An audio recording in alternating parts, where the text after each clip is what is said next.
Good evening. Good evening. How you doing? Great. I'll ask you how you doing. I want you to say better than good and better than most. How you doing? Better than good, better than most. I know that's right. And sometimes even better than that, right? I'd like to just let you know I really appreciate the opportunity to share some time with you again. Why don't you give Lenore a round of applause, please? Very beautiful personality.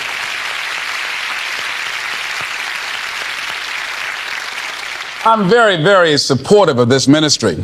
I think that Jack Boland is ahead of his time, and the people here who show a level of concern in terms of empowering people and helping them to develop the skills that are necessary to navigate through some of the treacherous waters of life is something that's very much needed. This evening we're going to be looking at how to get unstuck. I think some of you know what I mean. Sometimes we have to ask ourselves, what's using my life? Heard a guy give a lecture one time that says, we are today what we were when. And he was talking about the fact that we, to a great extent, behave, think, react because of some previous experience that we've had. One of the things that we know about life is that it is always changing.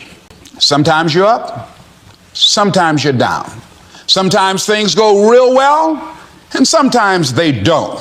Sometimes you're happy, and sometimes you're sad. Now that's that thing called life. And when we begin to understand and know that, accepting that reality that we will never ever have things just on an even keel all the time, that you're going to have some ups and you're going to have some downs, but during those down moments, that's where the growth takes place. That's where the work is. See, anybody can feel good when they have their health, their bills are paid, they have happy relationships, the children are acting normal, business is successful. Anybody could be positive then. Anybody can have a larger vision then. Anybody can have faith under those kinds of circumstances. Am I correct? See, but the real challenge of growth, mentally, emotionally, and spiritually, comes when you get knocked down. Somebody said that adversity introduces a man to himself or a woman. How you handle it, that's where the growth takes place. When I was facing some challenges, I had a guy say something to me, and I suggest this is one of the first things that you want to do when you're facing a challenge. You want to get unstuck. Evaluate where you are. Look at it. Assess yourself. Assess yourself and assess the situation. What brought you there? What role did you play? Earl Nightingale had a saying I like. He said, all of us are self-made, but only the successful will admit it.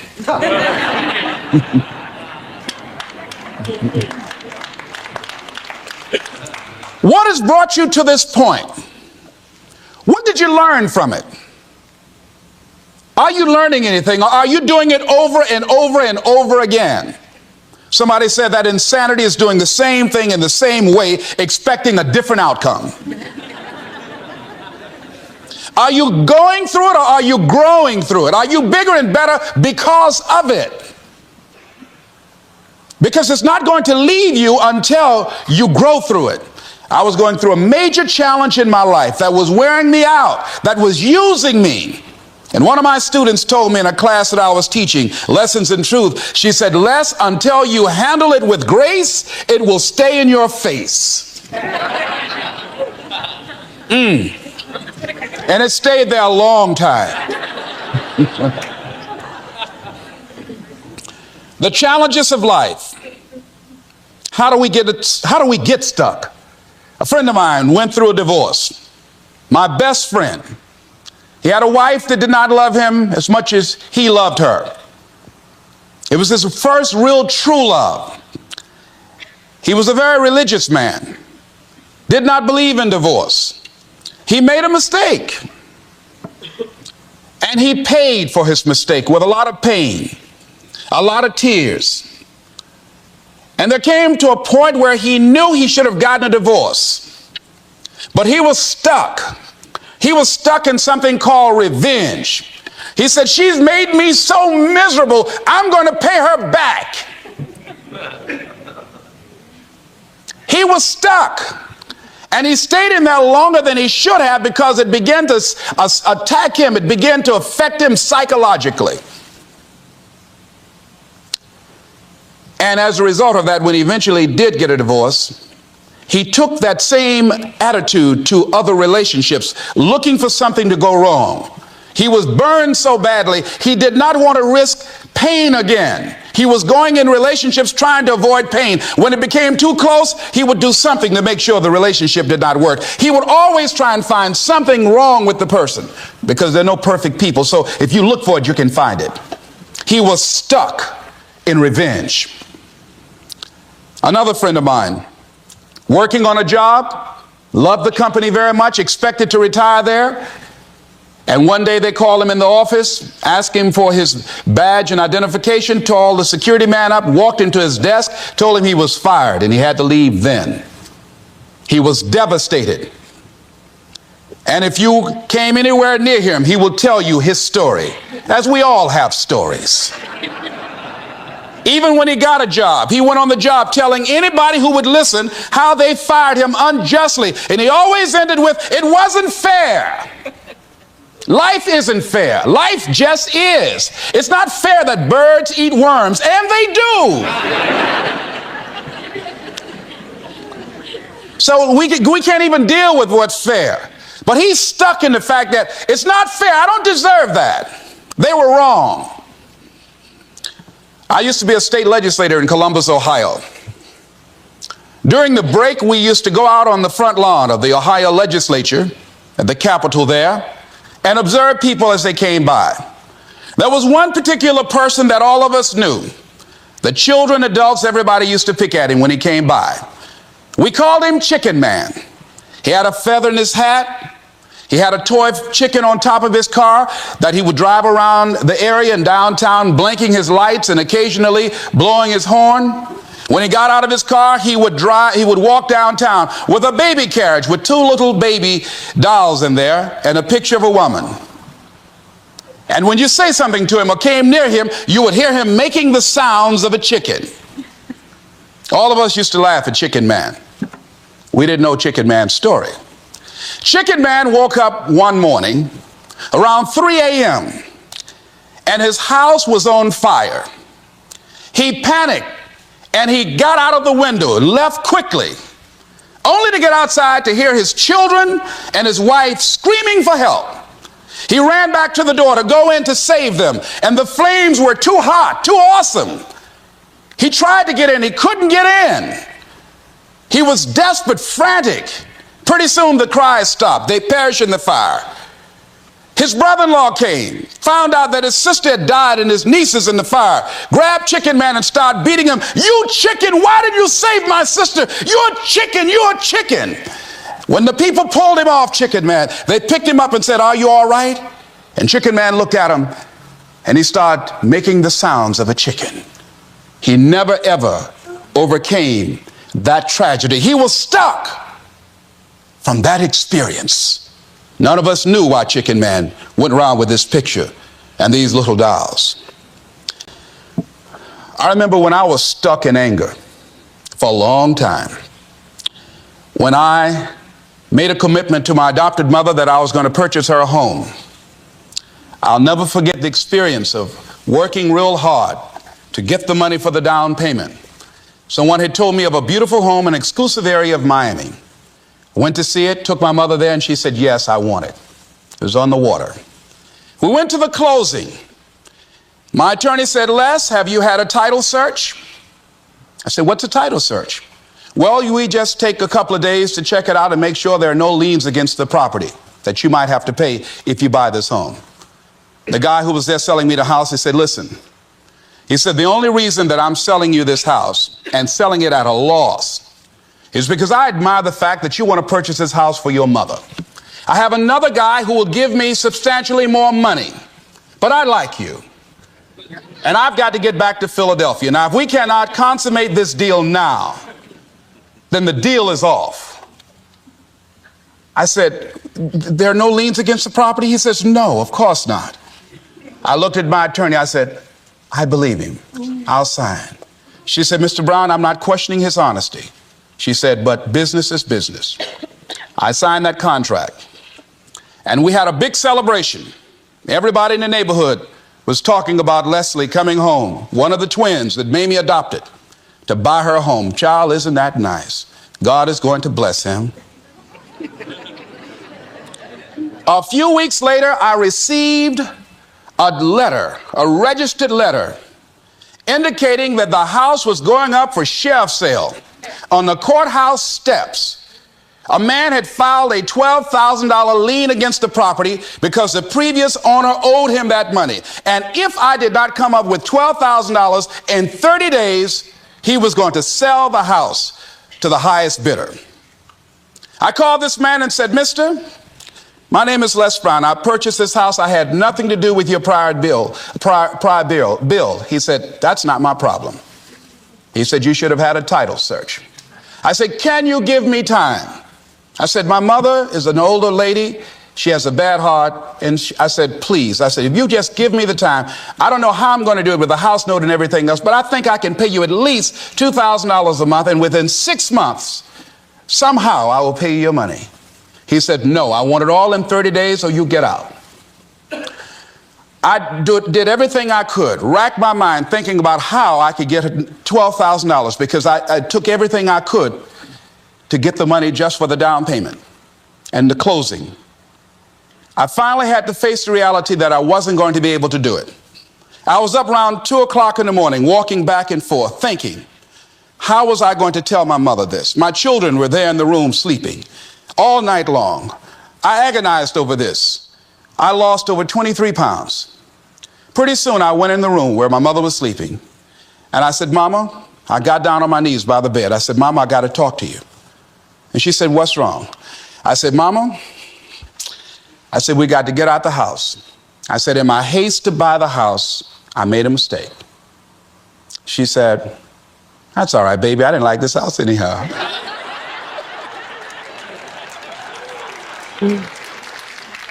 I said, Mama, you told me you loved it. I brought our friends out here to see it. She said, you know I have arthritis in my knees, and I don't like going up the steps, but I knew it made you happy. You loved it so much. I said, Mom, I've lost 23 pounds agonizing over this. Well, we had to pack up and go back to the old house down the street from Northwestern High School in Liberty City.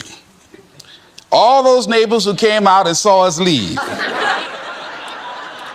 those neighbors were there as we were coming back.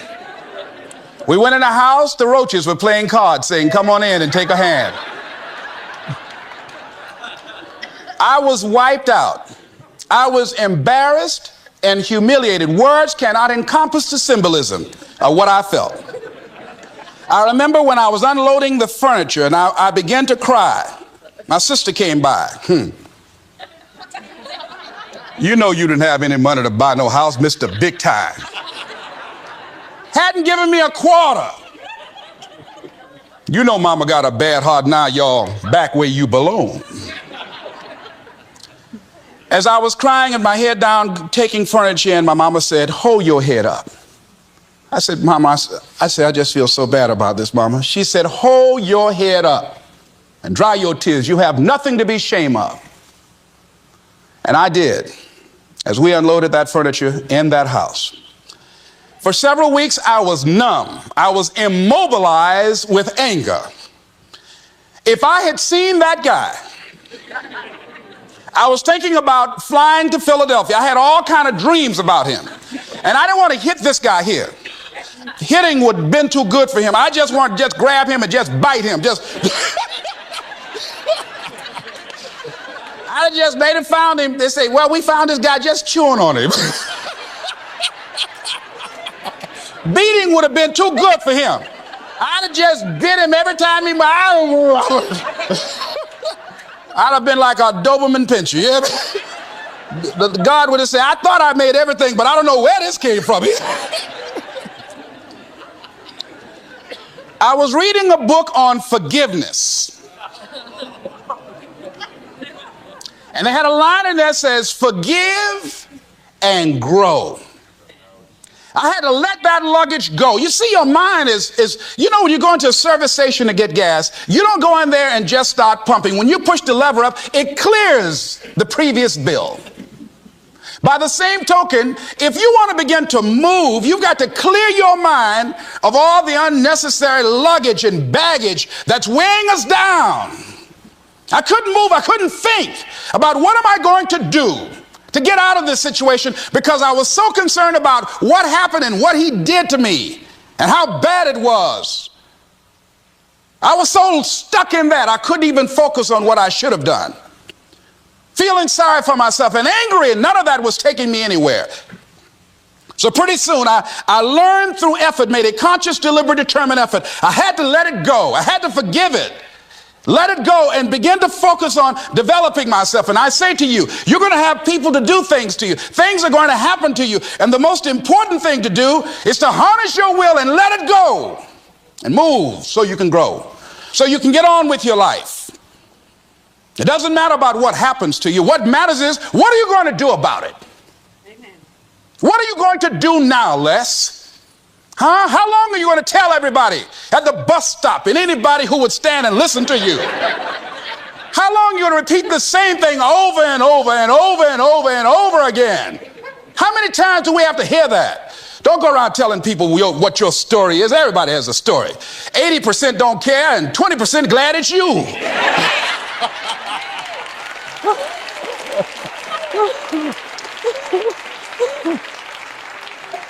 They say, I'm glad that didn't happen to me. Sometimes you think you got some problem. You hear somebody else's problem, and if their problem is real bad, it makes you feel good. Am I right? All right. So I had to let that go. All of us got stories to tell.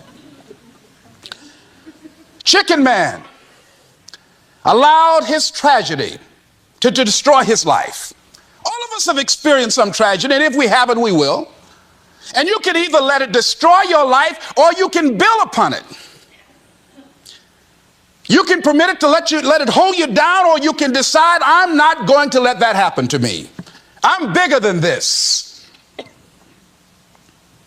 Make a declaration to yourself.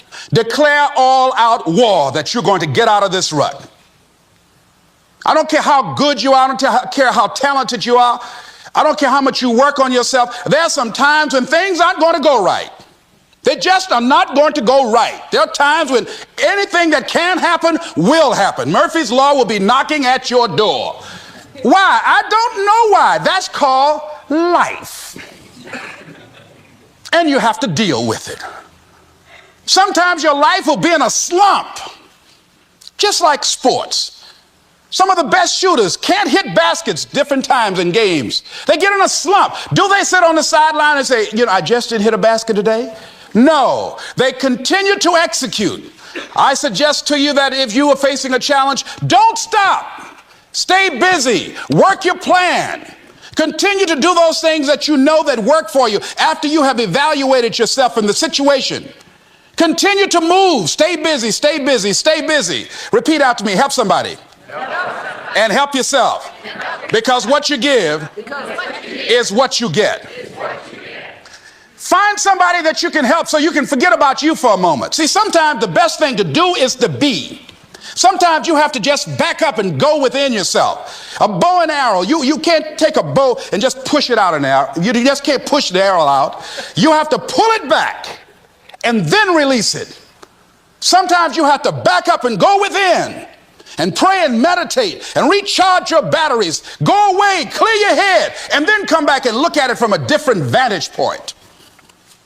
Don't operate while you're under the spell or the effect of what's going on. Next thing is that you've got to activate the thinker in you. Don't allow your emotions to control you. We are emotional, but you want to begin to discipline your emotion. If you don't discipline and contain your emotions, they will use you. Your mind goes on automatic, just like a guard. I loved reading the book called As a Man Thinketh by James Allen. He uses the analogy of the mind being like a garden. Weeds don't have to have any encouragement to grow. You don't have to water them. They don't have to get sunshine. They don't have to have fertile ground. They will grow through the cracks of a sidewalk. Am I right? But if you want to grow orchids or roses or any kind of exotic flowers, there are special processes and procedures you must go through. Well, by the same token, you don't have to force yourself or motivate yourself to think negatively, to be depressed, to hate somebody, to want revenge, to want to get back at somebody, to beat yourself up over the head, to feel loaded with guilt. You don't have to make any effort to do that. Your mind is on automatic. It will do that by itself. But if you want to begin to move into your own personal greatness, if you want to begin to really enjoy a happy, successful, healthy life, you've got to be willing to go against the tide. You've got to be willing to harness your will and say, in spite of this, I'm in control here. I'm not going to let this get me down. I'm not going to let this destroy me. I'm coming back, and I'll be stronger and better because of it. You have got to make a declaration that this is what you stand for. You're standing up for your dreams. You're standing up for peace of mind. You're standing up for health. You want it, and you're going to go all out to have it. It's not going to be easy. When you want to change, it's not easy. If it were in fact easy, everybody would do it. But if you're serious, you'll go all out. So yes, I'm going to turn this situation around. I'm not going to sit back and moan and cry over what happened and what went wrong and who did what. I'm going to do something about this situation. The next thing that is important is that expect things to get better for you, because they are. See, life is cyclic. You're not, whatever experience you're having right now, it has not come to stay. It has come to pass. Not to stay, just to pass. It's just going through. The biggest challenge is to know what's happening. This is a part of this thing we call life. This too shall pass. And maintaining perspective, putting it in perspective. I was doing a training at a college, and it was a 2-day training during orientation. And in the training that I provide, I'm a motivational speaker, but I conduct processes in personal dynamics, where people begin to go through changes that stimulate the right and left hemisphere of the brain, enable them to see themselves differently. I conducted this particular simulation with these young kids, 17 and 18 years of age, so that they would begin to see how they make decisions and how they would survive in this particular simulation process we gave them. We had them to do it individually and then collectively. Over 30% of them wrote down as their first option, in order to survive, they would commit suicide. First thing they wrote down. Suicide among young people has increased 300%. Over 5,000 will successfully take their lives this year. Why? Why did they do that? I said, I was so shocked. I said, what do you mean? Well, at least we would not suffer. And then they had the nerve to write down all of the other things they were going to do after they committed suicide. I said, listen, Kadumbo. No, when you come up with a permanent solution for a temporary problem, that's it. Game's over. That's it. You're not going to do anything. Anybody wrote suicide at the top, you can put your pencil down. See, a lot of us, because of our limited vision of ourselves, a lot of us who begin to focus on problems and enable them to overwhelm us, we begin to think that we have no options. We begin to believe that there's no way out. Repeat after me, there's always a way. Where there's a will, there's a way. Shake somebody's hand on your right and left and say, I'm unstoppable.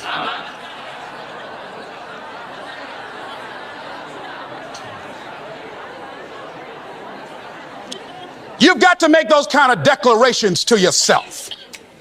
I'm unstoppable. This will not get me down. And if I get knocked down, I'm going to be like Leo Pascal. You said you're going to have some low moments in life, but when you do, you will have high lows. When you work on yourself. What are some of those things that you can do during this period of time? Go for walks. Do some things for you. Just go for a stroll so you can engage in some reflective thinking on life, on yourself, looking and enjoying the universe, smelling the roses along the way. Listen to upbeat music, music that inspires you. I have oldie but goodies. I have strategies that I engage in to recharge my batteries. I'm preparing for that because I know things are going to happen that I cannot anticipate. A very good friend of mine died the other day. I had a program for myself. I have books that I read that inspire me, tapes that I listen to that fire me up. Because you're going to have sometimes low moments when you won't want to get out of bed. You just want to stay there. At times you won't want to come out the house. At times you'll be feeling bad and don't know why. What's wrong? I don't know. Just leave me alone. Why did that happen? I don't know. It's called life.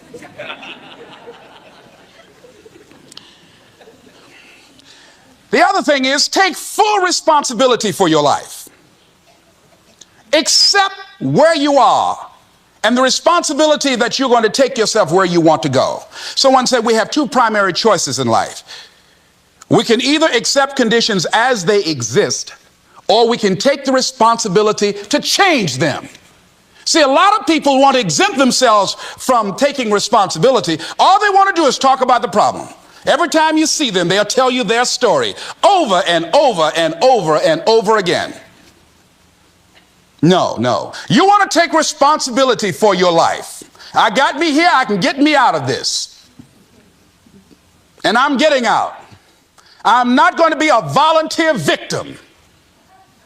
George Bernard Shaw said there are two kinds of people in life. You know, he said those that make things happen, those that watch things happen, and those that don't know what happened. And he said the people that get along in this life look around for the circumstances that they want, and if they can't find them, they make them. They create them. So part of beginning to get unstuck, you've got to decide that the behavior pattern that you have adopted doesn't work for you. You've got to change your strategies, and changing your strategy means reinventing your life. Recreating you, and you have the power to do that. You can decide that you're going to change, that you're not going to be a wimp. You can decide that you're going to stand up to life. You can decide that I'm going to live each day as if it were my last. You have the power to make that decision. You can decide I'm going to work on myself and develop myself. I'm going to empower me. And all of these things that are happening to me right now, they're just temporary inconveniences. They're not stronger than I am. I'm in charge here. Next thing is separate what you do from who you are. That's what the guilt trap is about. See, a lot of folk won't let you forget what you used to do or what you have done, what mistakes you've made. All of us have made some mistakes in life. All of us have done some things that if we had them to do over again, we wouldn't do it again.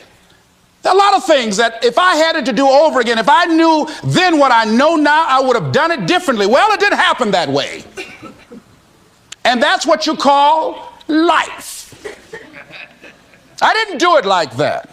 Oh, you don't want me to live that down? How you want to keep on putting that in my face about what I did? Guess what? I'm not interested.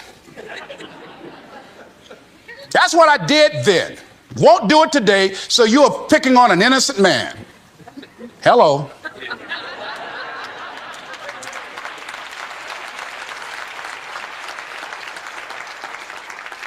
So as you're in the process of reinventing your life, write a description of the kind of person that you want to be.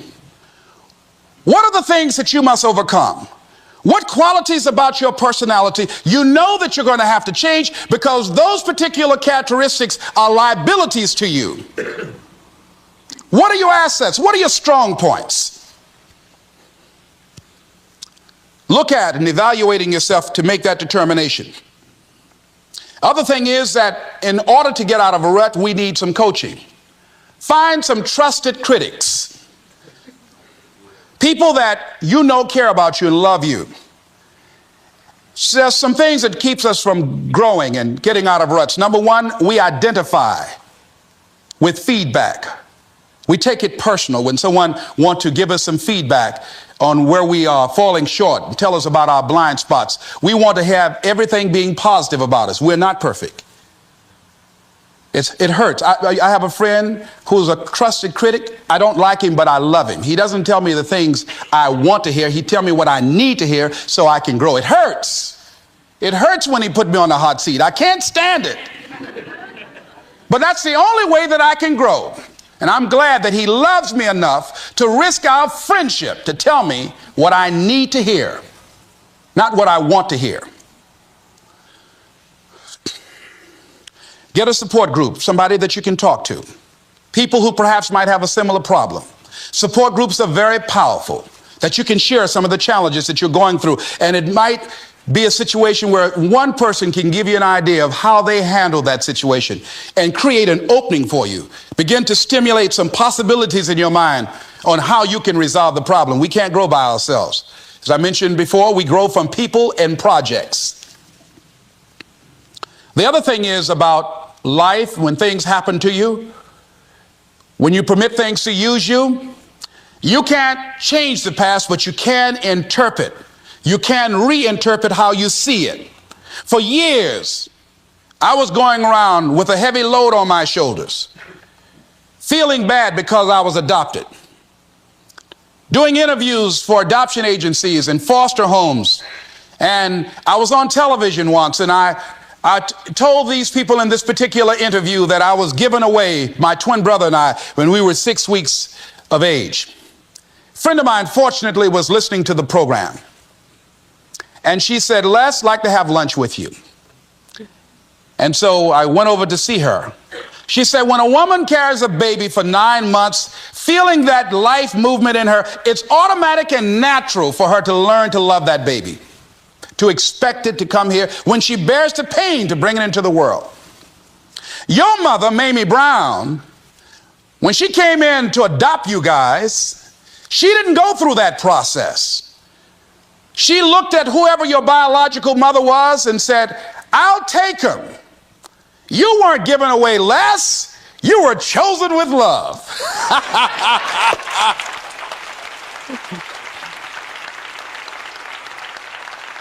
Same circumstances, same event, but reinterpreted. An interpretation that empowers me. Am I making sense to you? Yeah. So when you begin to look at your past, give an interpretation that empowers you.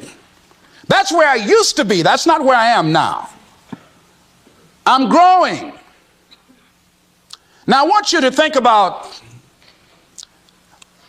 in your mind right now, think about some particular event or act in your life that you feel very bad about, that you really regret that took place.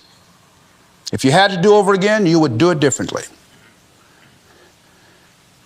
With that there, I want you to see yourself in your mind's eye and say to yourself, I love myself unconditionally,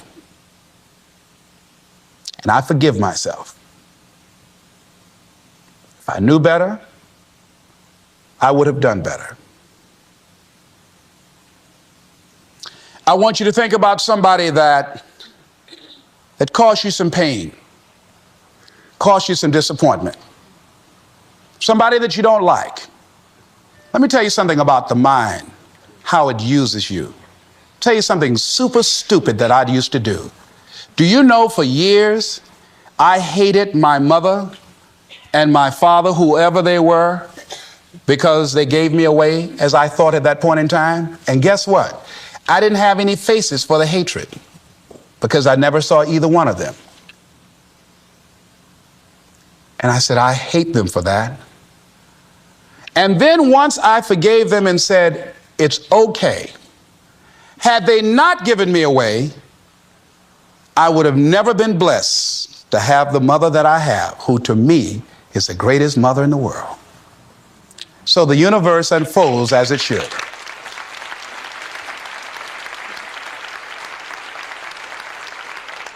But when I went through this process, saying forgive them, I remember in my mind as I was trying to picture these people, I had two individuals in my mind standing there with no faces because I didn't know how they look.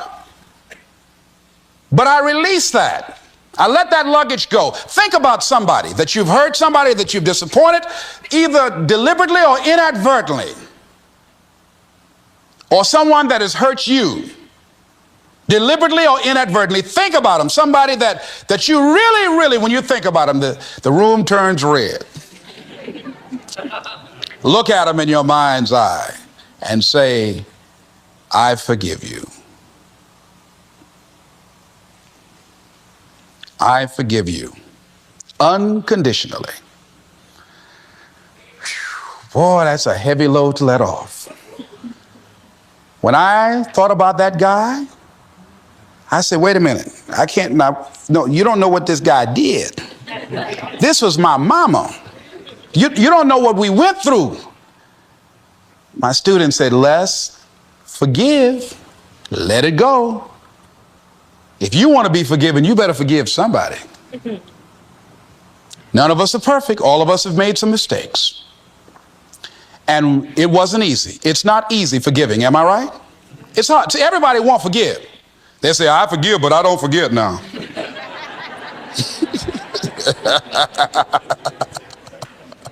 Let it go so you can grow. Let's get a little demonstration here. Throw it up on this side here, right? Demonstrate it like this. Let's go. I throw away negative thoughts. Revenge. Guilt. Anything that's been holding me back. Now with that right hand, let's bring something in. I bring in love. Peace of mind. Good relationships. Whole lot of money.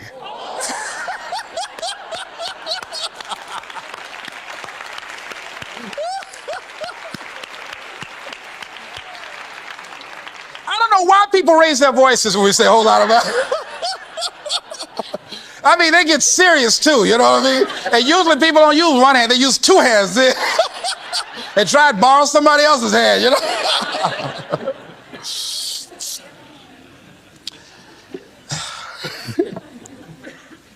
Reinterpreting our past, understanding and knowing that we can move from where we are, that we can begin to design the kind of life that empowers us, that gives us happiness, that enable us to be on top of who we are, knowing that as we begin to explore new horizons and new vistas in life, that as we begin to focus on developing ourselves, as we begin to elevate ourselves and not to follow the crowd, activating the thinker in us and disciplining and putting on hold the emotional part of ourselves.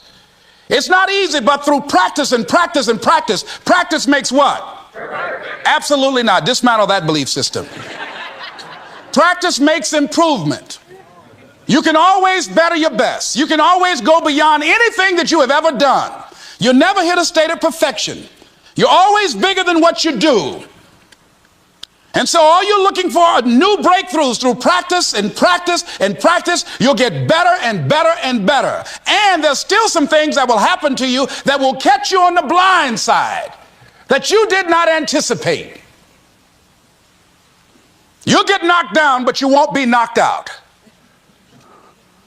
You'll be able to get to your feet again, be on the ropes, but you'll have a fast recovery rate when you work on yourself. Read inspirational books, of course. Listen to tapes that begin to inspire you, and stay around people who will empower you. People that will help you feel good about who you are as you're in the process of transforming your life. Life is so beautiful. Today someone gave me something on life called What is Life? I'd like to share it with you. In summary, getting unstuck means that you are going to start living life on your terms rather than just gliding through every day on automatic.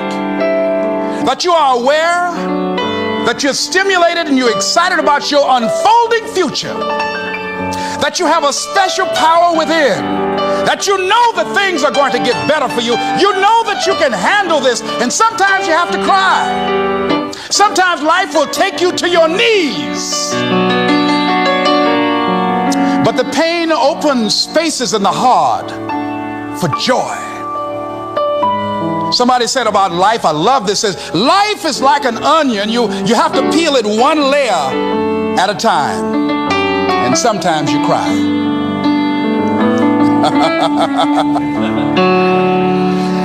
This author said about life, life is a challenge. Meet it.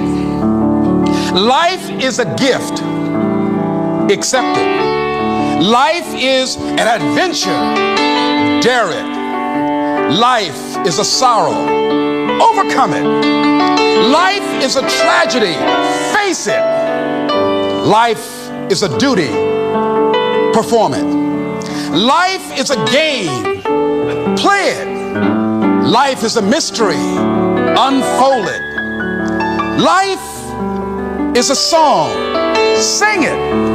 Life is an opportunity. Take it.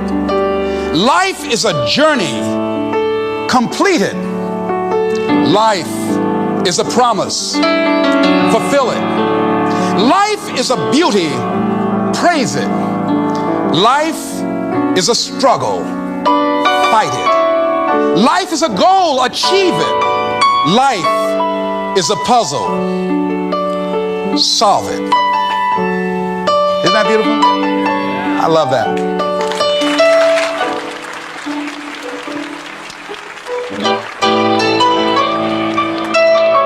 Remember something I heard in high school. It's called, I met a man today. At first I said he's Irish, for he has an Irish way. A sympathy and friendliness that warms you through and through. And then I thought, oh no, he's not. He really is a Jew. His eyes so dark and eloquent, like eyes of pearl, like those of Peter maybe, or perhaps Emmanuel. He stood there with a quiet grace, so slim he was and tall. I knew he was an Englishman and not a Jew at all. And yet his skin was very fair, a Viking he could be, such as those who cast their ships against the sea. His hair was dark with the mist of India, Japan. His courtesy was China's own, his dignity Iran. I met a man today and he was marvelously fair. He really was a child of God, and he came from everywhere. This is Mrs. Mamie Brown's baby boy singing. It's been a plum-pleasing pleasure as well as a privilege. Thank y'all here.